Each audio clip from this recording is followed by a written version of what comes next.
সকলোৰে বাবে এটা আনন্দৰ দিন, গৌৰৱৰ দিন।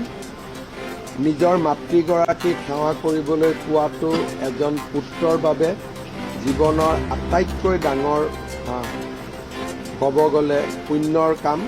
আৰু আয়ুক্ত সচিব জয়ন্ত নাৰিকাৰ, বীৰেন্দ্ৰ মিত্তাল সকলোৰে সহযোগত, আমাৰ নৰসিং পাৱাৰ এই গোটেই টিমটোৰ সহযোগত আমি এটা মাইলৰ খুঁটা স্থাপন কৰোঁ।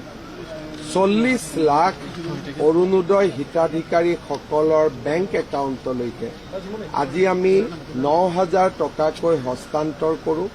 সৰ্বমুঠ 3,600 কোটি টকা আই মাতৃসকলৰ বেংক একাউণ্টলৈকে ইতিমধ্যে হস্তান্তৰিত হ'ল।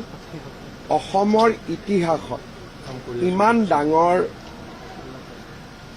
পুঁজি একেদিনাই একেলগে হস্তান্তৰ হোৱাৰ ইয়াৰ আগতে কেতিয়াও নজিৰ নাছিলে। ভৱিষ্যতে কেনেকে কি নজিৰ স্থাপন হ'ব মই নাজানো। আজিৰ দিনটো আমাৰ সকলোৰে বাবে এটা আনন্দৰ দিন, গৌৰৱৰ দিন। নিজৰ মাতৃগৰাকীক সেৱা কৰিবলৈ পোৱাটো এজন পুত্ৰৰ বাবে জীৱনৰ আটাইতকৈ ডাঙৰ ক'ব গ'লে পুণ্যৰ কাম। আজি সেই পুণ্যৰ কাম অকণমান হ'লেও কৰিবলৈ পাই মই নিজকে গৌৰৱান্বিত অনুভৱ কৰিছোঁ।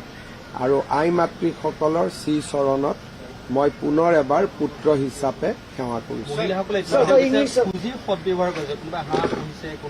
মই যেতিয়া আশীৰ্বাদ যাত্ৰাত গ'লোঁ, এদিন বিত্তমন্ত্ৰী অজন্তা নেওগো আছিলে, আন মন্ত্ৰীসকলো আহিছিলে।